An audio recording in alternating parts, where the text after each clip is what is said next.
Assalamualaikum warahmatullahi wabarakatuh. Hadirin sekalian, ini nyata terjadi. Beruntung buat kamu yang nonton video ini. Atas izin Allah, rezeki besar sedang menuju tempat kamu. Ketik amin di kolom komentar dan tekan tombol like. Terima kasih. Mari kita lanjut ke inti ceritanya. Alkisah, di sebuah kerajaan yang makmur dan penuh kedamaian, datanglah dua orang raja dari negeri tetangga untuk bertamu. Mereka datang bukan untuk berperang, melainkan untuk membicarakan hal-hal yang lebih beradab, perdagangan, barter barang, dan segala macam urusan dagang yang membuat pundi-pundi kerajaan semakin gemuk. Pertemuan itu berjalan dengan khidmat. Ketiga raja itu duduk bersila di atas permadani mewah, membahas angka-angka, jalur perdagangan, dan kesepakatan yang saling menguntungkan. Setelah semua perkara serius selesai, tibalah waktu yang paling ditunggu-tunggu oleh para penguasa. Waktu untuk berbual-bual dan sedikit pamer. Raja yang pertama, sambil menyeruput teh hangat, tiba-tiba berdehem pelan. Matanya berbinar-binar, seperti orang yang ingin menceritakan sesuatu yang sudah lama ditahan di dada. Ngomong-ngomong, katanya dengan nada santai namun penuh kesombongan terselubung. Kalian tahu tidak? Di kerajaan saya, ada seorang prajurit yang sangat pemberani. Mungkin di antara prajurit kalian, tidak ada yang seperti dia. Baginda Raja dan Raja kedua saling berpandangan. Alis mereka terangkat, penasaran sekaligus tertantang. Memangnya sepemberani apa prajurit Anda? Tanya mereka hampir bersamaan. Raja pertama menyeringai lebar. Prajurit saya itu pernah berenang di sungai yang penuh buaya lapar. Bukan 1 atau 2 ekor, tapi belasan. Mereka menganga lebar, siap menyambar. Tapi prajurit saya, dia berenang dengan tenang, seperti sedang berendam di kolam istana. Dan dia selamat, tanpa lecet sedikit pun. Raja kedua langsung menyahut, tidak mau kalah. Oh, kalau cuma itu, prajurit saya juga tidak kalah hebat, serunya dengan dada membusung. Suatu ketika, saya menyuruh prajurit saya bertarung melawan 8 ekor singa. Ya, 8. Dan mereka semua sedang kelaparan, marah, dan siap mencabik-cabik apa saja yang bergerak.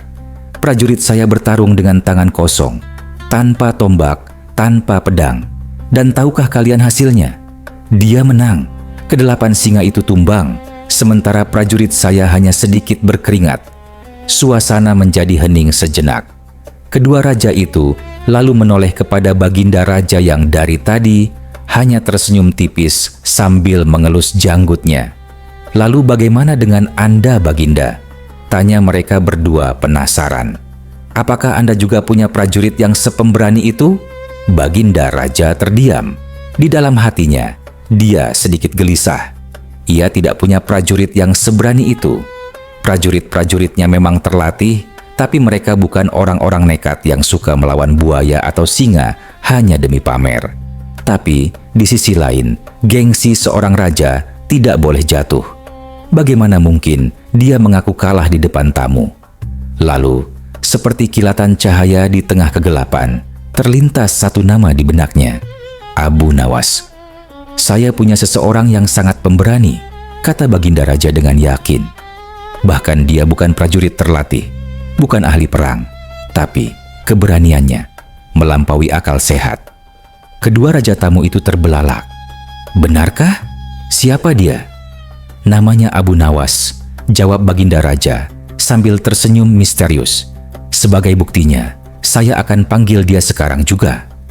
Ia lalu memerintahkan beberapa pengawalnya untuk segera memanggil Abu Nawas ke istana. Tak lama kemudian, Abu Nawas tiba di gerbang istana. Langkahnya santai, tanpa beban. Tapi, begitu ia memasuki aula kerajaan dan melihat 3 raja duduk bersama, wajahnya langsung berubah. Matanya melebar, perasaannya mulai tidak enak. Wahai Abu Nawas, kemarilah, panggil Baginda Raja dengan nada megah. Abu Nawas berjalan perlahan, membungkuk hormat. Ampun, Paduka yang mulia, Bukankah Paduka sedang menerima tamu kehormatan? Jangan-jangan Paduka salah memanggil orang. Saya ini hanya rakyat jelata." "Tidak salah Abu Nawas, memang sengaja aku memanggil kamu," jawab Baginda Raja dengan serius. "Dan dengar baik-baik, saya ada tugas penting untukmu, tugas yang tidak boleh kamu tolak." Abu Nawas menelan ludah. Kalau raja sudah bicara seperti itu, biasanya ada yang tidak beres. "Baik Paduka, hamba siap. Apakah tugas itu?" tanyanya hati-hati. Baginda Raja menatap Abu Nawas dengan tajam, lalu berkata dengan suara lantang, "Saat ini juga aku perintahkan kamu untuk terjun dari menara istana." Hening. Abu Nawas mengerjapkan matanya beberapa kali. Sepertinya telinganya bermasalah. "Maaf, Paduka, apa saya tidak salah dengar?" tanyanya pelan. "Tidak salah, kamu harus terjun dari menara istana," ulang Baginda Raja dengan tegas. Abu Nawas menghela napas panjang. "Paduka, menara istana itu tingginya 50 meter. Kalau saya terjun dari sana, yang turun bukan saya lagi, tapi jenazah saya."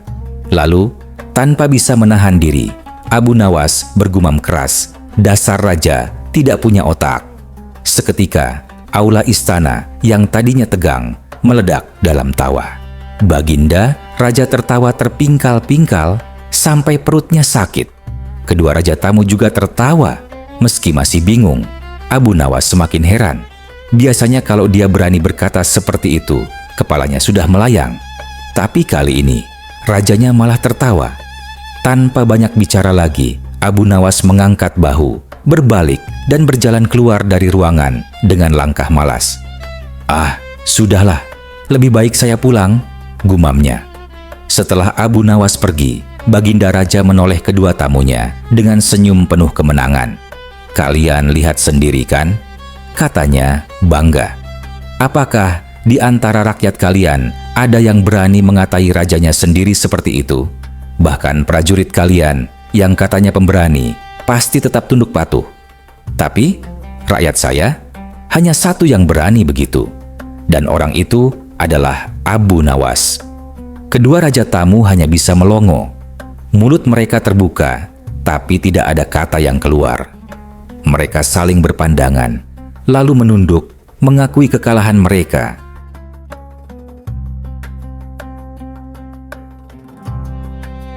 Kisah selanjutnya. Konon, di sebuah pasar yang ramai dan penuh hiruk-pikuk kehidupan, ada seorang pemuda yang menjadi momok menakutkan bagi para pedagang. Pemuda ini bukan penjahat biasa, bukan pula perampok jalanan. Dia adalah anak seorang menteri istana, seorang bangsawan muda yang merasa dunia adalah miliknya. Kelakuan si pemuda ini sungguh di luar batas kewajaran. Jika ada pedagang yang tanpa sengaja menghalangi jalannya, tanpa basa-basi, tangannya melayang, pedagang yang malang itu langsung kena tampar atau bahkan ditendang. Dan yang lebih menyebalkan lagi, setiap kali dia mengambil barang dagangan, tidak pernah sekalipun dia membayar. Dia hanya melempar senyum sombong sambil berkata, "Catat saja utangku." Padahal utang itu tak akan pernah dibayar hingga kiamat tiba. Para pedagang, mereka hanya bisa gigit jari. Marah? Tentu. Jengkel? Sudah pasti. Tapi berani melawan? Ah, jangan harap. Mereka tahu betul siapa ayah si pemuda itu. Menteri istana yang berkuasa besar, yang bisa membuat hidup mereka sengsara hanya dengan sepatah kata. Pernah suatu ketika, ada seorang pedagang yang sudah tidak tahan lagi. Dipukul berkali-kali, akhirnya dia membalas. Satu bogem mentah mendarat di pipi si pemuda. Dan apa yang terjadi? Sang menteri langsung mengamuk. Pedagang malang itu dijebloskan ke penjara tanpa ampun dan dilarang berjualan di pasar selamanya. Padahal dia hanya membela diri. Sejak kejadian itu, si pemuda semakin menjadi-jadi. Dia merasa kebal hukum, dilindungi oleh kekuasaan ayahnya. Kelakuannya makin liar, makin kurang ajar. Akhirnya, para pedagang yang sudah mentok kesabarannya berkumpul dan memutuskan untuk mendatangi satu-satunya orang yang mungkin bisa membantu mereka, Abu Nawas. Malam itu, di rumah sederhana Abu Nawas, berkumpullah para pedagang dengan wajah penuh kegelisahan. "Bagaimana ini Abu Nawas? Apa yang harus kami lakukan?" tanya mereka dengan nada putus asa. Abu Nawas mengusap dagunya, berpikir sejenak, lalu menjawab dengan tenang, "Kalau dia memang keterlaluan, laporkan saja ke Tuan Hakim. Biarkan hukum yang bicara." Salah satu pedagang menghela napas panjang. "Percuma, Abu Nawas, kami sudah coba. Tuan Hakim tidak berani bertindak. Sepertinya dia sudah dibeli." Abu Nawas mengangguk paham. Dia sudah menduga, di mana ada kekuasaan, di situ ada suap. Di mana ada uang, di situ keadilan seringkali tertidur. "Baiklah," kata Abu Nawas sambil tersenyum tipis. "Kalau begitu, kita main dengan cara yang berbeda. Besok, aku akan menyamar jadi pedagang. Nanti kalau si pemuda itu berbuat macam-macam lagi, kita keroyok dia ramai-ramai." Para pedagang terbelalak. "Waduh, Abu Nawas, kalau itu kami tidak berani. Bisa-bisa kami semua masuk penjara." "Kenapa takut? Bukankah kalian hanya membela diri?" tanya Abu Nawas santai. "Iya benar, tapi kami bisa kena pasal main hakim sendiri," seru mereka. Abu Nawas tertawa kecil. "Jangan khawatir soal itu. Biar aku yang tanggung. Aku jamin kalian tidak akan dihukum." Setelah berdiskusi panjang, akhirnya mereka sepakat dengan rencana Abu Nawas. Keesokan harinya, pasar kembali ramai seperti biasa. Abu Nawas sudah siap di lapaknya yang sederhana, berpura-pura menjadi pedagang baru. Tak lama kemudian, muncullah si pemuda kurang ajar dengan langkah gagah dan wajah angkuh. Matanya melirik ke sana kemari, mencari korban baru untuk diganggu. Lalu pandangannya jatuh pada Abu Nawas. Dengan senyum miring, dia menghampiri. "Hai Pak Tua, kau pedagang baru ya?" "Iya, benar," jawab Abu Nawas dengan sopan. "Enak sekali kamu. Siapa yang kasih izin jualan di sini? Kalau mau jualan, jangan di dalam pasar. Minggir keluar sana," bentak si pemuda. Abu Nawas tetap tenang. "Tapi pasar ini kan tempat umum. Siapa saja boleh berjualan di sini." Wajah si pemuda merah padam. Tanpa peringatan, dia langsung menendang keranjang dagangan Abu Nawas, menghancurkan semuanya. Dan pada saat itulah Abu Nawas memberi isyarat. Dalam sekejap, puluhan pedagang yang sudah menanti mulai bergerak. Mereka mengerumuni si pemuda dari segala arah. Pukulan datang bertubi-tubi. Si pemuda yang biasanya jago menggertak, kini hanya bisa berteriak-teriak kesakitan. "Akan kuadukan kalian kepada ayahku," teriaknya sambil menangis seperti anak kecil. Berita itu sampai ke telinga sang menteri dengan cepat. Marah besar, dia memerintahkan pengawalnya untuk menangkap semua pedagang yang terlibat. Mereka semua dibawa ke pengadilan. Di ruang sidang, Tuan Hakim yang sudah siap membela menteri duduk dengan angkuh. "Siapa yang paling bertanggung jawab atas perbuatan ini?" tanyanya dengan nada tinggi. Abu Nawas berdiri dengan tenang. "Saya yang bertanggung jawab. Ini adalah ide saya." Menteri dan Tuan Hakim langsung terkejut. Wajah mereka pucat. Berurusan dengan Abu Nawas artinya berurusan dengan orang dekat raja. Ini bisa jadi masalah besar.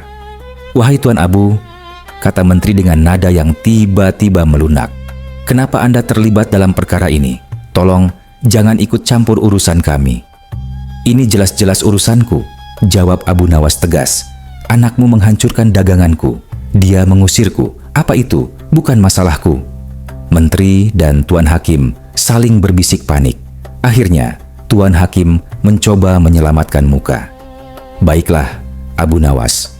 Tapi, apapun alasannya, kalian semua tetap harus dihukum. Undang-undang melarang main hakim sendiri." Abu Nawas tersenyum lebar. "Siapa bilang kami main hakim sendiri?" Tuan Hakim mengerutkan kening. "Lalu apa?" "Kami main hakim ramai-ramai," jawab Abu Nawas santai. "Dan itu tidak ada dalam undang-undang manapun." Ruang sidang hening. Tuan Hakim terbata-bata, tidak bisa menjawab.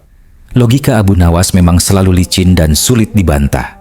Abu Nawas lalu melangkah maju, menatap tajam sang menteri dan hakim.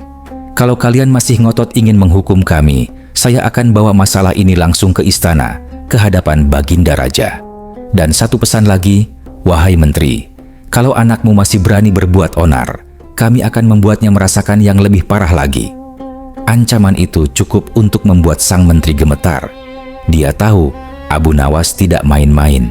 Sejak hari itu, si pemuda kurang ajar tidak pernah lagi menampakkan batang hidungnya di pasar. Dia kapok, dan para pedagang, mereka kembali berdagang dengan tenang, tanpa rasa takut.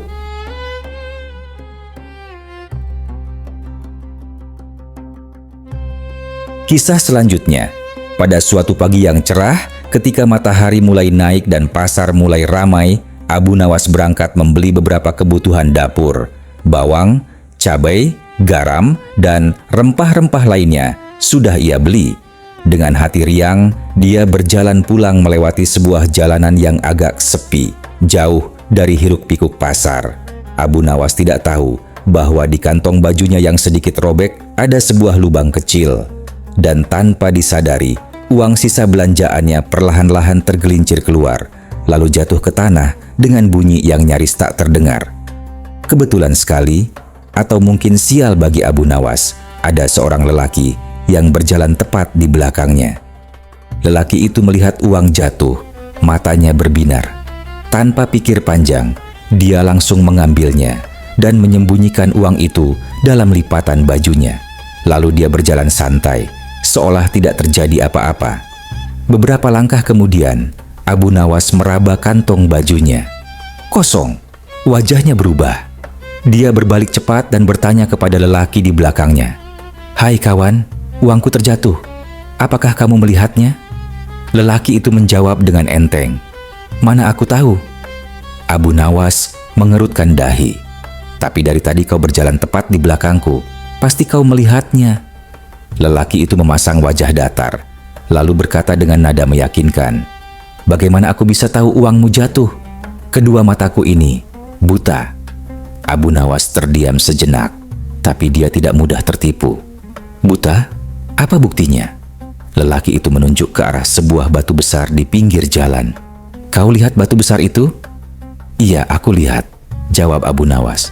"Nah, aku tidak melihatnya," kata si lelaki dengan percaya diri. "Itulah bukti bahwa aku buta." Abu Nawas menggaruk kepalanya yang tidak gatal. Logikanya memang aneh, tapi dia tidak punya bukti kuat untuk menuduh lelaki itu. Akhirnya, dengan hati sedikit kesal, dia pasrah. "Baiklah," gumam Abu Nawas sambil berjalan pergi. Tapi, dalam hatinya, dia berbisik pelan, "Awas saja kau, akan kubalas nanti." Sementara itu, si lelaki yang pura-pura buta merasa sangat senang. Dia tersenyum lebar, merasa telah berhasil memperdayai orang bodoh. Uang itu dia simpan rapat-rapat, seolah harta karun yang baru ditemukan. Beberapa hari kemudian, Abu Nawas kembali pergi ke pasar. Kali ini, belanjaannya lumayan banyak, jadi dia membawa keledai kesayangannya. Keledai itu setia, patuh, dan yang paling penting, pintar membaca isyarat tuannya. Saat pulang, Abu Nawas kembali melewati jalanan yang sama. Dan siapa sangka, dia bertemu lagi dengan lelaki yang tempo hari telah mencuri uangnya. Si lelaki berjalan perlahan di belakang keledai, matanya mengawasi setiap gerakan Abu Nawas, berharap ada sesuatu yang jatuh lagi. Abu Nawas yang menyadari hal itu tersenyum tipis. Tanpa banyak bicara, dia memberi isyarat halus pada keledainya. Tepukan kecil di leher keledai dengan kode tertentu. Keledai itu paham. Dalam sekejap, kaki belakangnya terangkat tinggi dan buak, tendangan keras mengenai wajah si lelaki. Lelaki itu terpelanting ke tanah, jatuh dengan tidak elegan. Wajahnya berdarah, hidungnya memar, dan giginya goyang. Sambil merintih kesakitan, dia berteriak, "Hai, tunggu! Keledaimu menyakitiku, kau harus bertanggung jawab." Tapi Abu Nawas, dia terus berjalan seolah tidak mendengar apa-apa. "Hai, berhenti, kau harus tanggung jawab!" Teriak lelaki itu lagi, kali ini lebih keras. Tetap tidak ada tanggapan. Si lelaki yang kesakitan akhirnya bangkit dan berlari sekuat tenaga. Dia menyusul Abu Nawas, berlari mendahului keledai, lalu berdiri tepat di hadapannya dengan wajah penuh amarah. "Kau harus bertanggung jawab," bentaknya sambil menunjuk wajahnya yang berdarah. Abu Nawas turun dari keledainya dengan tenang. Lalu dia menatap lelaki itu dan mulai mengisyaratkan sesuatu dengan kedua tangannya, seperti orang yang berkomunikasi dalam bahasa isyarat. Si lelaki bingung. Apa-apaan ini? Abu Nawas terus memberi isyarat seolah mengatakan, "Aku tuli, aku tidak bisa mendengar." Lelaki itu menatap tidak percaya. "Apa buktinya kalau kau tuli?" Abu Nawas menunjuk ke atas pohon. "Kau dengar suara kicauan burung di atas pohon itu?" "Iya, aku dengar," jawab si lelaki. Abu Nawas menggeleng pelan. "Tapi aku tidak mendengarnya. Itulah bukti bahwa aku tuli." Lelaki itu terdiam. Logika yang sama persis dengan yang dia gunakan beberapa hari lalu kini berbalik menyerangnya. "Jadi," kata Abu Nawas dengan nada santai, "apa maumu? Kau mau aku bertanggung jawab?" "Iya, kau harus mengobati luka di wajahku," seru lelaki itu. Abu Nawas mengangguk. "Baik, aku akan bertanggung jawab. Tapi," dia tersenyum tipis, "pakailah uangku yang tempo hari kau ambil. Gunakan untuk mengobati lukamu." Lelaki itu terdiam. Mulutnya terbuka, tapi tidak ada kata yang keluar. Wajahnya merah padam entah karena malu atau karena memar bekas tendangan keledai. Tanpa menunggu jawaban, Abu Nawas naik kembali ke keledainya dan melanjutkan perjalanan pulang. Sementara si lelaki hanya bisa berdiri di tengah jalan, memegang wajahnya yang sakit dan menyesali kebohongannya sendiri.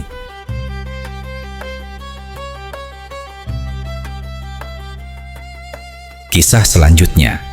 Pada suatu hari yang cerah, Baginda Raja memutuskan untuk pergi berburu ke hutan. Beliau bersiap-siap dengan semangat yang membara, memanah dipoles mengkilap, pakaian berburu sudah rapi, kuda kesayangan sudah disikat bersih. Semua sudah siap, kecuali satu hal, Abu Nawas tidak diajak. Ini bukan kebetulan, Baginda Raja memang sengaja tidak mengundang Abu Nawas. Alasannya sederhana saja. Menurut sang raja, Abu Nawas adalah pembawa sial dalam urusan berburu. Setiap kali dia ikut, anak panahku pasti meleset, gerutu Baginda Raja kepada para pengawalnya. Sudah bidik, sudah pasang kuda-kuda, sudah tarik napas panjang. Malah nyasar ke semak-semak. Pasti gara-gara dia. Maka berangkatlah Baginda Raja tanpa Abu Nawas, dengan penuh harap akan pulang membawa rusa gemuk yang siap dipanggang. Namun sayangnya, harapan tidak selalu sejalan dengan kenyataan. Baginda Raja dan rombongannya masuk hutan, menyusuri semak belukar, melewati sungai kecil, naik turun bukit. Mereka mencari ke sana kemari, mata mereka tajam mengintai setiap bayangan. Tapi anehnya, sepanjang hari, tak seekor rusa pun yang menampakkan diri. Bahkan, bayang-bayangnya saja tidak terlihat. Hutan seolah kosong melompong. Baginda Raja pulang dengan tangan hampa dan hati kesal. Keesokan harinya, Abu Nawas yang sudah mendengar kabar tentang perburuan kemarin datang menemui sang raja dengan wajah polos seperti anak kecil yang penasaran. "Paduka yang mulia," sapanya sambil membungkuk hormat. "Kemarin katanya Paduka pergi berburu. Kenapa saya tidak diajak?" Baginda Raja melirik dengan tatapan datar. "Karena kamu pembawa sial, Abu Nawas." "Pembawa sial?" Abu Nawas mengangkat alis, pura-pura terkejut. "Iya, setiap kali aku membidik hewan buruan anak panahku selalu meleset. Itu semua gara-gara kehadiranmu," ujar Baginda Raja dengan nada yakin. Abu Nawas mengangguk-angguk, seolah paham. "Oh begitu. Lalu bagaimana hasil perburuan kemarin, Paduka?" Baginda Raja menghela napas panjang. "Sayang sekali Abu Nawas, kemarin tidak ada satupun rusa yang menampakkan diri. Seandainya ada, sudah pasti aku lumpuhkan dengan panahku ini," katanya sambil menepuk busurnya dengan bangga. Abu Nawas tersenyum tipis. "Kalau begitu, berarti Paduka keliru menilai saya." "Keliru? Apa maksudmu?" Baginda Raja menatap curiga. "Saya bukanlah pembawa sial, Paduka. Kehadiran saya justru membawa keberuntungan," jawab Abu Nawas dengan tenang. Baginda Raja tertawa sinis. "Keberuntungan? Kenapa bisa begitu?" "Terbukti, Paduka," kata Abu Nawas sambil merentangkan tangan. "Ketika saya tidak diajak, hewan rusa tak mau menunjukkan dirinya. Paduka pulang dengan tangan kosong, sedangkan waktu saya diajak, rusa-rusa itu berseliweran ke sana kemari, seperti sedang berpesta. Itu bukti yang jelas, bukan? Baginda Raja mengerutkan kening. Tapi kan, gara-gara kehadiranmu, anak panahku selalu meleset. Abu Nawas mengangguk dengan wajah serius. Betul sekali, Paduka. Dan itulah yang saya sebut sebagai keberuntungan. Keberuntungan? Baginda Raja mulai sewot.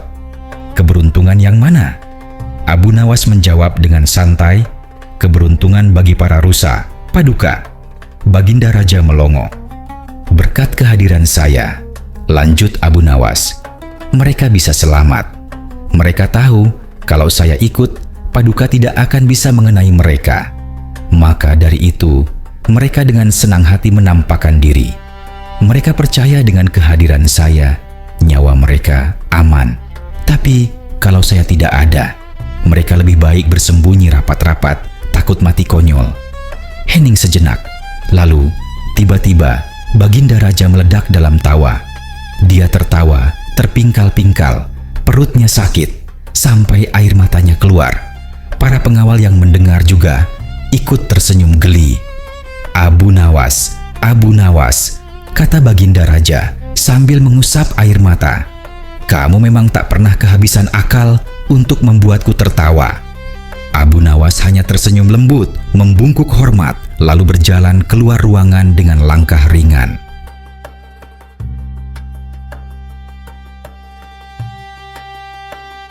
Kisah selanjutnya. Suatu ketika, datanglah seorang musafir ke istana Baginda Raja. Penampilannya sederhana, tongkat kayunya usang, tapi matanya tajam dan penuh percaya diri. Dia mengaku membawa sebuah teka-teki yang belum pernah terpecahkan oleh siapapun di negeri manapun yang pernah dia singgahi. Baginda Raja yang memang gemar dengan segala macam permainan akal langsung tertarik. Matanya berbinar seperti anak kecil yang baru dibelikan mainan baru. Apakah teka-tekimu itu berupa pertanyaan? Tanya Baginda Raja penasaran. Bukan, Paduka yang mulia, jawab si musafir dengan senyum tipis. Baiklah, coba tunjukkan padaku. Barangkali aku bisa menebaknya, kata sang raja dengan penuh keyakinan. Si musafir lalu mengambil tongkatnya dan menggambar sebuah lingkaran besar di lantai istana. Sederhana, hanya sebuah lingkaran. Tidak ada tulisan, tidak ada tanda, hanya garis melingkar yang sempurna. Silakan, Paduka menjawab, pinta si musafir sambil mundur selangkah. Baginda Raja menatap lingkaran itu dengan bingung. Apa yang harus kujawab? Bukankah itu hanya sebuah lingkaran? Jawabannya bukan dengan kata-kata, Paduka. Paduka harus membuat garis di dalam lingkaran itu. Jelas, si musafir. Baginda Raja semakin bingung. Dia menatap lingkaran itu dari segala arah, tapi tidak ada satupun ide yang muncul. Akhirnya, dengan wajah sedikit kesal, dia memanggil seluruh pejabat istana dan orang-orang terpelajar di kerajaan. Siapapun di antara kalian yang bisa menjawab teka-teki ini akan kuberi hadiah besar, serunya dengan suara lantang. Para pejabat dan ulama berkumpul menatap lingkaran itu dengan serius. Mereka berdiskusi, berbisik-bisik, bahkan ada yang mencoba menggambar garis sembarangan. Tapi tidak ada yang berhasil. Jangankan menjawab, memahami maksud teka-teki itu saja mereka tidak bisa. Baginda Raja mulai marah. Jika kalian tidak bisa menjawab teka-teki orang ini, akan kuberikan seluruh harta kekayaan kalian kepadanya. Wajah para pejabat memucat. Mereka panik. Harta mereka yang dikumpulkan bertahun-tahun bisa lenyap begitu saja gara-gara sebuah lingkaran. Paduka, kata salah satu dari mereka dengan suara gemetar, berilah kami waktu 24 jam untuk memecahkan teka-teki ini. Baginda Raja mengangguk. Baiklah, tapi hanya sehari. Sehari berlalu, tapi tak ada kemajuan sama sekali. Para pejabat kembali berkumpul dengan wajah kusut dan mata berkantung. Mereka sudah begadang semalaman, tapi tetap tidak menemukan jawaban. Bagaimana? Tanya Baginda Raja dengan nada tidak sabar. Ampun, Paduka yang mulia, jawab salah satu pejabat dengan suara lemas. Kami sangat bingung. Jangankan menjawab, memahami maksudnya saja kami tidak tahu. Lalu salah satu dari mereka mengangkat tangan. Tapi saya punya solusi, Paduka. Sebaiknya kita undang Abu Nawas. Saya yakin hanya dialah yang bisa menjawab teka-teki aneh seperti ini. Baginda Raja mengangguk setuju. Baiklah, sekarang juga kalian cari Abu Nawas dan bawa dia kemari. Rombongan pejabat itu langsung berangkat ke rumah Abu Nawas. Mereka mengetuk pintu dengan panik. Abu Nawas membuka pintu dengan santai, masih mengunyah roti sarapannya. Ada apa ini pagi-pagi datang bergerombol? Mereka langsung mengadukan masalahnya dengan nada memelas. Tolonglah kami, Abu Nawas. Kalau teka-teki ini tidak terjawab, seluruh harta kami akan disita. Abu Nawas mengusap dagunya. Kalau aku bisa menjawabnya, apa yang akan aku dapatkan? Para pejabat saling berpandangan, lalu menjawab, kami akan membelikanmu keledai yang bagus. Nanti kami akan mengajakmu ke pasar hewan. Kamu boleh pilih keledai mana yang kamu suka. Mata Abu Nawas berbinar. Keledai adalah kesukaannya. Ayo kita ke istana sekarang, serunya dengan semangat. Sesampainya di istana, Abu Nawas langsung menghampiri si musafir dengan langkah percaya diri. Tunjukkan padaku teka-tekimu, aku siap menjawabnya. Si musafir tersenyum tipis, lalu kembali menggambar lingkaran dengan tongkatnya. Tanpa ragu, Abu Nawas menarik sebuah garis lurus di tengah-tengah lingkaran, membelahnya menjadi dua bagian sama besar. Si musafir mengangguk pelan, lalu menggambar lingkaran baru. Kali ini, Abu Nawas membuat dua garis yang saling bersilangan, membagi lingkaran menjadi 4 bagian yang sama rata. Lalu dia menunjuk salah satu bagian dan berkata, satu bagian ini adalah tanah, dan 3 bagian lainnya adalah air. Mata si musafir berbinar. Dia tahu Abu Nawas memahami maksudnya. Tapi teka-teki belum selesai. Si musafir lalu meletakkan punggung tangannya di atas lantai, dengan jari-jarinya menunjuk ke atas, ke arah langit. Abu Nawas tersenyum, lalu melakukan sebaliknya. Dia meletakkan jari-jarinya di lantai dan punggung tangannya di atas. Si musafir tertawa puas, lalu berkata kepada Baginda Raja, Paduka harusnya bangga memiliki orang sepandai dia di kerajaan ini. Baginda Raja menggaruk kepalanya yang tidak gatal. Aku sungguh bingung. Aku tidak paham maksud teka-teki yang kau berikan, dan juga tidak paham jawaban yang Abu Nawas berikan. Si musafir menjelaskan dengan sabar. Begini Paduka, saat aku menggambar lingkaran, maksudku adalah menunjukkan bahwa bumi itu bulat. Lalu Abu Nawas membelahnya menjadi 2, menunjukkan bahwa dia juga tahu bumi itu bulat, dan dia memahami pembagian arah utara dan selatan. Saat aku menggambar lingkaran kedua, Abu Nawas membelahnya menjadi 4, lalu mengatakan, 1 bagian adalah tanah dan 3 bagian adalah air. Itu benar, perbandingan luas daratan dan lautan di bumi. Baginda Raja mengangguk perlahan, mulai paham. Dan saat aku meletakkan punggung tangan di lantai dengan jari menunjuk ke langit, lanjut si musafir, maksudku adalah bertanya, bagaimana tanaman bisa tumbuh? Abu Nawas menjawabnya dengan meletakkan jari ke bawah dan punggung tangan ke atas. Artinya, hujan yang turun dari langit dan sinar matahari yang datang dari atas, itulah yang membuat tanaman tumbuh. Hening. Baginda Raja terpana. Seumur-umur aku baru tahu teka-teki seperti ini. Sangat membingungkan, tapi penuh makna. Dan sama sekali tak terpikirkan olehku. Si musafir tersenyum lebar. Oleh karena itu, Paduka semestinya bangga. Di negeri Paduka ada orang secerdas Abu Nawas. Baginda Raja mengangguk dengan penuh kekaguman, lalu memberikan Abu Nawas hadiah berupa pundi-pundi uang emas. Sementara para pejabat yang terselamatkan dari kebangkrutan segera memenuhi janji mereka, membeli Abu Nawas seekor keledai yang paling bagus di pasar.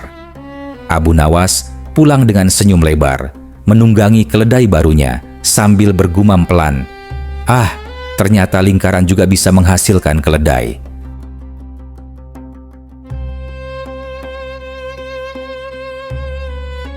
Kisah selanjutnya. Al-Kisah, di suatu masa yang sulit, keluarga Abu Nawas sedang mengalami kesusahan. Pundi-pundi uangnya sudah mengempis, dapur mulai sepi dari asap masakan, dan wajah anak-anaknya mulai menunjukkan rasa lapar yang tertahan. Abu Nawas, yang biasanya santai dan penuh canda, kali ini harus turun gunung. Dia harus mencari pekerjaan. Dengan langkah yang agak berat, dia berangkat ke pasar di pagi buta, berharap ada yang mau mempekerjakan dirinya. Toko demi toko dia datangi. Dari toko kain, toko rempah, hingga toko peralatan dapur, tapi hasilnya sama saja, penolakan. "Maaf, Abu Nawas," kata salah satu pemilik toko sambil menggeleng pelan. "Toko kami sedang sepi, kami tidak mampu membayarmu." Toko lain juga memberikan jawaban serupa. Ada yang bilang stok barang kosong, ada yang bilang belum ada rezeki untuk mempekerjakan orang. Abu Nawas hanya mengangguk paham, meski hatinya semakin berat. Waktu sudah menjelang siang, matahari mulai membakar, dan perut Abu Nawas sudah melilit kelaparan. Dengan perasaan kecewa, dia memutuskan untuk pulang dengan tangan hampa. Saat melewati jalanan sepi, tiba-tiba kakinya terantuk sesuatu. Abu Nawas berhenti, membungkuk, dan mengambilnya. Ternyata hanya sebuah koin kecil yang penyok dan karatan. Warnanya sudah kusam, bentuknya tidak sempurna lagi. Cuman ini," gerutunya kecewa. Tapi meski begitu, Abu Nawas tetap memasukkan koin itu ke dalam sakunya. Siapa tahu berguna. Lalu dia melanjutkan langkahnya pulang. Saat melewati sebuah toko barang antik, seseorang memanggilnya dari dalam. "Hai Abu Nawas, dari mana? Mampirlah sebentar," seru pemilik toko yang ternyata adalah sahabat lamanya. Abu Nawas mampir. Dia dipersilakan duduk dan dihidangkan secangkir teh hangat yang menenangkan hati. "Dari pagi aku mencari pekerjaan, tapi belum juga dapat," ujar Abu Nawas dengan nada lemas. Sahabatnya menghela napas.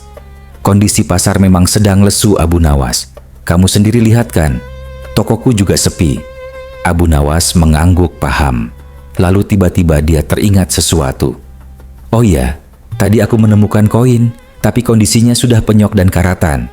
Kalau kamu berminat, ambil saja," katanya sambil menyerahkan koin itu. Sahabatnya mengambil koin itu dan mengamatinya dengan serius. Matanya membesar perlahan. Ini koin barang antik Abu Nawas," serunya kaget. "Banyak yang mencarinya. Kemarin saja ada saudagar kaya datang kemari, mencari koin seperti ini.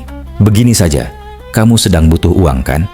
Aku kasih kamu 300 dinar sebagai imbalannya." "Kamu serius?" tanya Abu Nawas tidak percaya. "Iya serius," jawab sahabatnya sambil menyerahkan 300 dinar. Abu Nawas menerima uang itu dengan hati penuh syukur. Dia langsung pamit pulang, berencana membeli makanan untuk keluarganya. Di tengah jalan, Abu Nawas berpapasan dengan seseorang yang sedang membawa seekor kambing. Kambing itu gemuk, sehat, dan terlihat layak untuk disembelih. "Tertarik beli kambing ini?" tanya orang itu. "Iya, tapi uangku cuma 300 dinar," jawab Abu Nawas. "Kebetulan, aku memang mau jual 300 dinar," balas orang itu dengan ceria. Tanpa pikir panjang, Abu Nawas membeli kambing itu. Dia berjalan pulang dengan riang, membawa kambing di pundaknya. Tapi nasib belum selesai bermain. Saat melewati rumah seorang saudagar kaya, Abu Nawas dipanggil lagi. "Hai Abu Nawas, sini, aku beli kambingmu," seru sang saudagar. "Nanti malam aku mau mengadakan pesta keluarga." Abu Nawas berhenti. "Boleh, tapi harganya 1000 dinar," jawabnya asal-asalan tanpa harap banyak. Tapi yang mengejutkan, sang saudagar malah menyetujuinya. "Iya, sini aku bayar." Abu Nawas hampir tidak percaya. Dia menerima 1000 dinar dengan hati berdebar-debar. Untung 700 dinar dalam sekejap. Dengan langkah ringan dan senyum lebar, Abu Nawas berjalan pulang. Tapi sayangnya, keberuntungan tidak selalu berjalan mulus. Saat hendak masuk rumah, Abu Nawas dihadang oleh sekawanan perampok. Salah satu dari mereka mengacungkan pisau belati ke arahnya.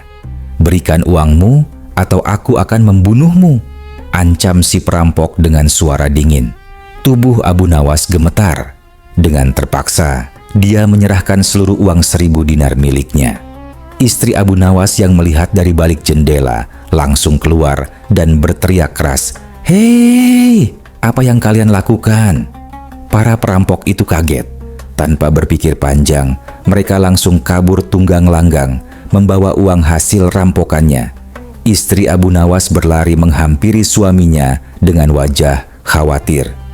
"Apa yang terjadi? Kamu baik-baik saja kan? Apa yang mereka ambil?"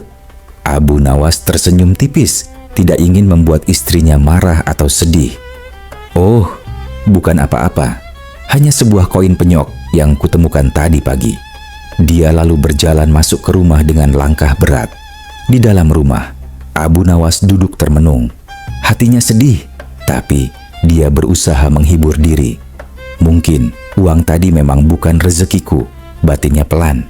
Tak lama kemudian, pintu rumahnya diketuk. Abu Nawas membuka pintu.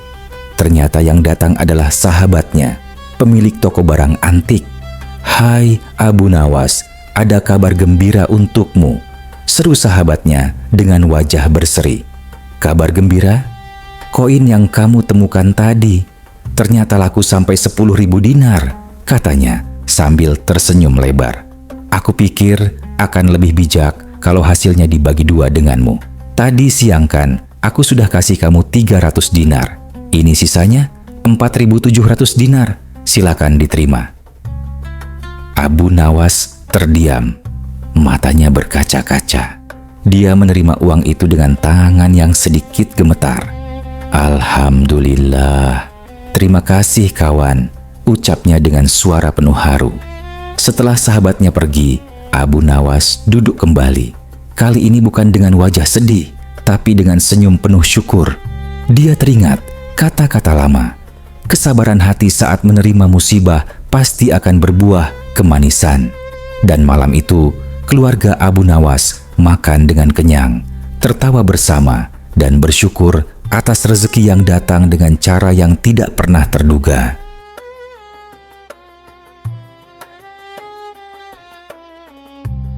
Kisah selanjutnya. Al-Kisah. Di sebuah kampung yang damai, hiduplah seorang pemuda yang menjadi momok bagi semua orang. Dia gemar mabuk-mabukan, sering membuat onar, dan sama sekali tidak punya rasa hormat, baik kepada orang tua, pemuka agama, maupun siapapun. Yang membuat orang semakin takut adalah sifatnya yang nekat dan brutal. Siapa saja yang berani menegurnya, langsung dihajar tanpa ampun. Maka, tak heran orang-orang lebih memilih diam dan menghindar, meski hati mereka penuh kebencian.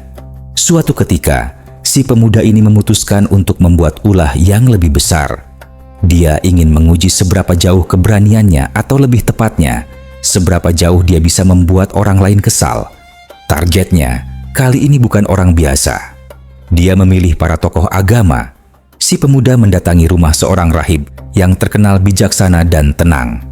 "Tuan," katanya dengan nada menantang, "izinkan saya berzina." Sang rahib tersentak. Matanya membesar, tidak percaya dengan apa yang baru saja dia dengar. "Kalau kamu mau berzina, itu urusanmu sendiri," jawab sang rahib dengan nada tegas. "Jangan meminta izin dariku." "Tapi aku menginginkan izin darimu, Tuan," kata si pemuda lagi, kali ini dengan senyum miring. "Mau mengizinkan tidak?" "Tidak mungkin aku mengizinkanmu," seru sang rahib. "Itu perbuatan yang melanggar agama. Kalau aku mengizinkanmu, sama saja aku memperbolehkan orang untuk berbuat dosa." Tanpa peringatan, tangan si pemuda melayang. Buak! Satu pukulan keras mendarat di kepala sang rahib. Rahib itu jatuh tersungkur, merintih kesakitan. Si pemuda berjalan pergi dengan santai, seolah tidak terjadi apa-apa. "Aku akan coba tanya ke pendeta. Aku ingin lihat apa jawabannya," gumamnya sambil tersenyum licik. Keesokan harinya, si pemuda mendatangi rumah seorang pendeta yang dikenal lembut dan penuh kasih sayang. "Tuan pendeta," katanya dengan nada yang sama, "izinkan saya berzina." Sang pendeta terkejut, tapi dia berusaha tetap tenang. Dia tahu persis siapa pemuda di hadapannya ini. Kalau salah bicara, bisa-bisa dia juga kena hajar. "Wahai anakku," kata sang pendeta dengan suara lembut, "kenapa kamu tidak menikah saja? Itu akan lebih baik bagimu." "Aku tidak mau," jawab si pemuda enteng.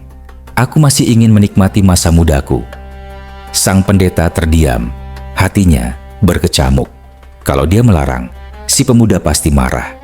Tapi kalau dia mengizinkan, dia akan berdosa besar. "Bagaimana Tuan Pendeta?" desak si pemuda. "Apakah Tuan mau mengizinkan saya berzina?" Sang pendeta menarik napas panjang. "Wahai anakku, aku sangat sayang kepadamu. Tidakkah kamu tahu bahwa siksa api neraka itu sangat pedih? Aku tidak ingin kamu masuk ke dalamnya hanya karena perbuatanmu." Si pemuda mulai kesal. "Maksud Tuan apa? Mati saja belum, sudah bicara tentang neraka. Tuan mau mengizinkan saya atau tidak?" Sang pendeta menggeleng pelan. "Maafkan saya, Nak. Dengan berat hati, saya tidak berani mengizinkan. Itu semata-mata karena saya sayang kepadamu. Saya tidak ingin kamu dimurkai oleh Tuhan." Lagi-lagi, pukulan melayang. Sang pendeta jatuh ke tanah, wajahnya memar. "Bilang saja tidak mengizinkan, tidak usah berbelit-belit," bentak si pemuda dengan geram, lalu pergi meninggalkan sang pendeta yang masih tergeletak. Berita tentang perbuatan si pemuda ini menyebar ke seluruh kampung. Orang-orang mengutuknya, tapi tak ada yang berani melawan. Si pemuda malah semakin beringas, semakin ditakuti. Suatu hari, salah satu teman si pemuda berkata, "Hai kawan, kenapa tidak kamu tanyakan keinginanmu itu kepada Abu Nawas? Kalau jawabannya membuatmu jengkel, kamu hajar saja dia. Kamu pasti akan lebih ditakuti lagi." Mata si pemuda berbinar. Benar juga, besok aku akan menemui Abu Nawas. Keesokan harinya, si pemuda mendatangi rumah Abu Nawas. Dia menemukan Abu Nawas sedang duduk santai di depan rumah, menikmati secangkir teh. "Tuan Abu, bolehkah saya masuk? Ada yang ingin saya tanyakan," kata si pemuda. "Oh, silakan masuk. Mari duduk," jawab Abu Nawas dengan ramah. Si pemuda duduk di samping Abu Nawas, lalu langsung berkata, "Tuan Abu, izinkan saya berbuat zina." Abu Nawas hanya tersenyum tipis, tidak kaget, tidak marah. "Sebelum aku menjawab permintaanmu," kata Abu Nawas dengan tenang, "aku ingin mengajukan 3 pertanyaan. Apakah kamu siap menjawabnya?" "Silakan Tuan," jawab si pemuda sambil dalam hati berpikir, "Kalau dia sampai bicara soal neraka, langsung aku hajar." Abu Nawas menatap mata si pemuda dengan lembut. "Wahai anak muda, apakah kamu rela bila ibumu berbuat zina dengan seorang pemabuk dan pembuat onar?" Si pemuda tersentak, wajahnya berubah. "Saya tidak akan rela," serunya keras. "Saya akan melakukan apa saja, asalkan ibu saya tidak berbuat zina." Abu Nawas mengangguk. Demikianlah perasaan orang lain. Dia juga tidak akan suka bila hal itu terjadi pada ibunya. Si pemuda terdiam. Abu Nawas melanjutkan, "Wahai anak muda, kelak nanti bila kamu mempunyai seorang putri, apakah kamu rela bila putrimu berzina dengan seorang pemabuk dan pembuat onar?" "Tentu saja saya tidak terima," jawab si pemuda dengan tegas. "Saya tidak rela bila putri saya berzina dengan orang seperti itu." "Nah," kata Abu Nawas lembut, "orang lain pun demikian. Dia tentu tidak rela bila hal itu terjadi pada putrinya." Si pemuda mulai merenungi kata-kata Abu Nawas. Hatinya mulai goyah. "Sekarang pertanyaan terakhir," kata Abu Nawas. "Apa yang akan kamu lakukan bila kamu menitipkan barang yang sangat berharga kepada orang lain, tapi orang itu tidak amanah dan malah merusaknya?" "Tentu saja aku akan marah," jawab si pemuda. "Bahkan aku akan membunuhnya dengan cara yang paling sadis." Abu Nawas tersenyum lembut. "Jasadmu, nyawamu, sejatinya adalah titipan Allah yang sangat berharga.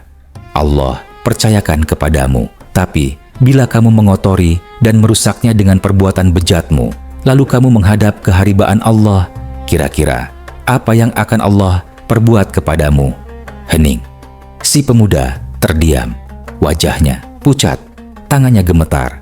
Tiba-tiba dia menangis. Air matanya mengalir deras.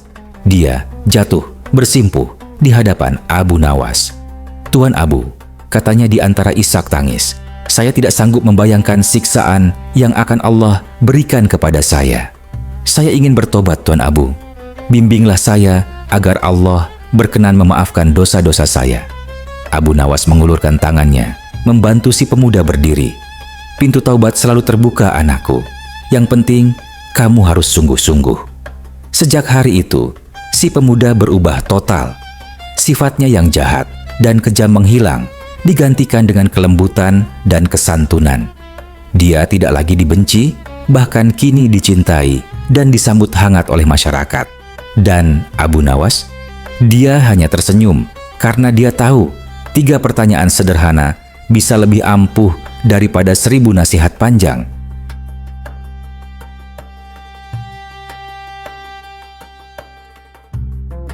Kisah selanjutnya. Pada suatu sore yang tenang, Abu Nawas sedang berjalan-jalan menikmati kota Baghdad. Matahari mulai condong ke barat, langit berwarna jingga keemasan, dan azan maghrib sebentar lagi akan berkumandang. Abu Nawas memutuskan untuk segera pulang. Agar lebih cepat sampai, untuk pertama kalinya dia memilih jalan pintas melewati sebuah kampung kecil di pinggir gurun, Kampung Badui. Saat memasuki kampung itu, hidung Abu Nawas langsung dimanjakan oleh aroma masakan yang sangat sedap. Dia melihat sekelompok orang sedang memasak bubur di sebuah tungku besar. Asapnya mengepul, aromanya menggoda. "Wah, enak sekali baunya," gumam Abu Nawas sambil tersenyum. Tapi senyumnya itu tidak bertahan lama. Tiba-tiba dari belakang beberapa pria menyergapnya. Kepala Abu Nawas ditutup dengan kain, tubuhnya disekap. Dia mencoba berontak, berteriak minta tolong, tapi tidak ada yang datang membantu. Abu Nawas dibawa ke sebuah rumah kosong. Setelah penutup kepalanya dibuka, dia menatap wajah-wajah para pria yang mengelilinginya dengan tatapan dingin. "Apa salahku?" tanya Abu Nawas dengan napas terengah-engah. "Kenapa kalian menangkapku?" Salah satu dari mereka menjawab dengan nada datar, "Kamu tidak salah. Hanya saja, setiap ada orang asing yang masuk ke kampung kami tangkap. Lalu kami sembelih untuk dijadikan kaldu bubur." Abu Nawas menatap mereka dengan mata terbelalak. "Jadi, masakan bubur yang kalian sajikan itu berbahan daging manusia?" "Benar sekali," jawab mereka santai. "Rasanya tidak kalah nikmat dari daging sapi. Kamu mau mencoba?" Abu Nawas menelan ludah. "Tapi, kenapa harus daging manusia? Bukankah itu dosa besar? Membunuh manusia, apalagi memakannya?" Salah satu pria tua menjawab dengan nada getir, "Ini semua salah pemerintah yang tidak mengurus kami. Daging sapi dan daging unta sangat mahal. Rakyat di kampung kami miskin. Kami hanya berusaha bertahan hidup." Mereka lalu mengarak Abu Nawas menuju tempat penyembelihan. Hati Abu Nawas berdegup kencang, otaknya berputar cepat mencari jalan keluar. Dan seperti biasa, ide cemerlang muncul. "Hei, tunggu dulu," seru Abu Nawas. "Sebelum kalian menyembelihku, lihatlah betapa kurusnya tubuhku ini. Percuma saja, kalian hanya akan memakan tulang. Tapi kalau kalian mau, besok aku akan membawakan kalian temanku yang gemuk." Para pria itu menatapnya curiga. "Kau pikir kami akan percaya kata-katamu? Jangan coba-coba menipu kami." "Dengar dulu," kata Abu Nawas dengan meyakinkan. "Namaku Abu Nawas. Aku tinggal di desa ujung kota Baghdad. Kalau aku berbohong, silakan kalian datangi aku. Tapi kalian tidak akan menyesal melepaskanku kali ini. Aku akan menepati janjiku." Mereka berunding sejenak, lalu pemimpin kampung itu berkata, "Baiklah, kami percaya. Besok bawa temanmu yang gemuk itu, maka kau akan kami bebaskan." Mereka berjabat tangan sebagai tanda janji. Abu Nawas dilepaskan. Dalam perjalanan pulang, Abu Nawas berpikir keras. Siapa yang akan dia bawa besok? Lalu, sebuah ide gila muncul di kepalanya. Bukankah tadi mereka bilang Baginda Raja tidak peduli pada mereka? Kalau begitu, aku bawa Baginda Raja saja ke sana, gumamnya sambil menyeringai. Lagi pula, Baginda sangat gemuk. Dan lebih penting lagi, Baginda harus tahu ada rakyatnya yang melakukan perbuatan keji seperti ini. Keesokan harinya, Abu Nawas pergi ke istana. Paduka yang mulia, katanya dengan penuh antusias, kemarin hamba berkunjung ke suatu kampung yang menyajikan masakan bubur sangat lezat. Baginda akan menyesal kalau tidak mencicipinya. Baginda Raja langsung tertarik. Di mana itu? Apa nama kampungnya? Kampung Badui, Paduka. Baiklah, aku akan datang bersama para pengawal, kata Baginda Raja.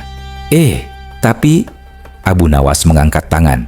Hamba sarankan Paduka tidak mengajak pengawal. Penduduk kampung itu tidak suka keramaian. Sebagai gantinya, hamba akan menemani Paduka. Baginda Raja mengangguk.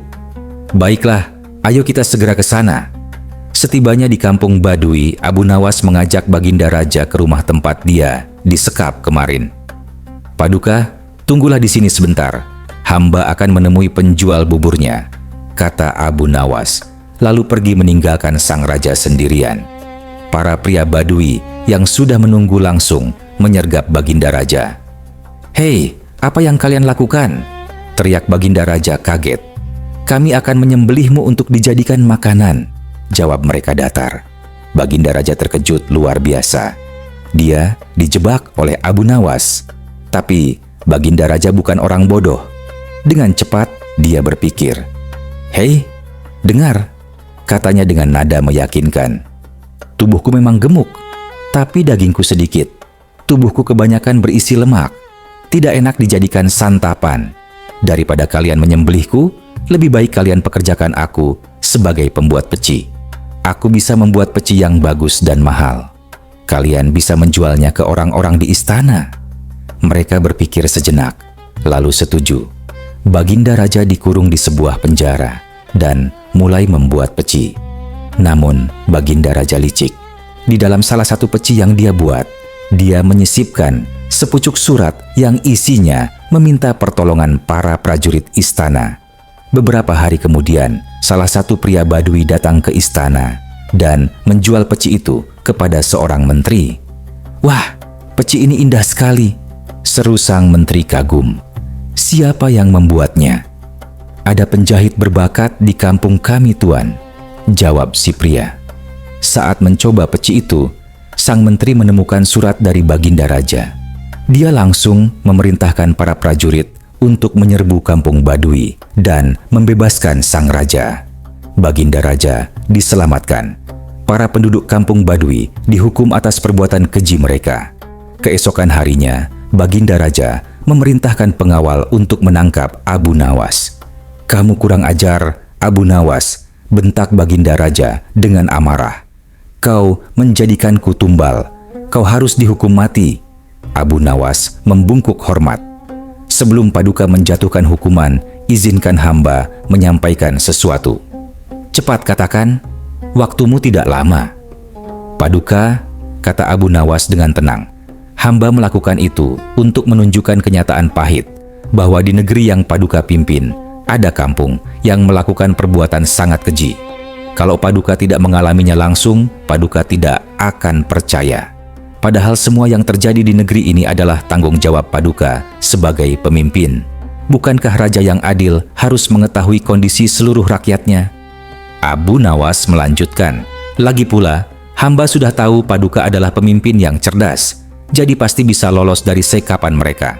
Maaf Paduka, kalau hamba salah, silakan hukum hamba. Tapi kalau hamba tidak bersalah, namun tetap dihukum, hamba tidak akan ikhlas, dan dosanya akan menjadi tanggung jawab Paduka di akhirat kelak. Hening. Baginda Raja terdiam. Amarahnya perlahan mereda. Dalam hati, dia mengakui kebenaran kata-kata Abu Nawas. Baiklah, katanya akhirnya. Kali ini aku ampuni. Tapi, jangan ulangi lagi perbuatanmu. Abu Nawas membungkuk dalam, lalu pamit dari istana. Sejak hari itu, Baginda Raja menjadi pemimpin yang lebih peduli. Dia tidak ingin ada rakyatnya yang terlantar, terlupakan, dan terpaksa melakukan hal-hal keji hanya untuk bertahan hidup. Terima kasih banyak sudah menonton hingga tuntas. Semoga cerita ini memberi manfaat, menambah wawasan, dan membawa kebaikan dalam hidup kita. Sampai jumpa di kisah selanjutnya.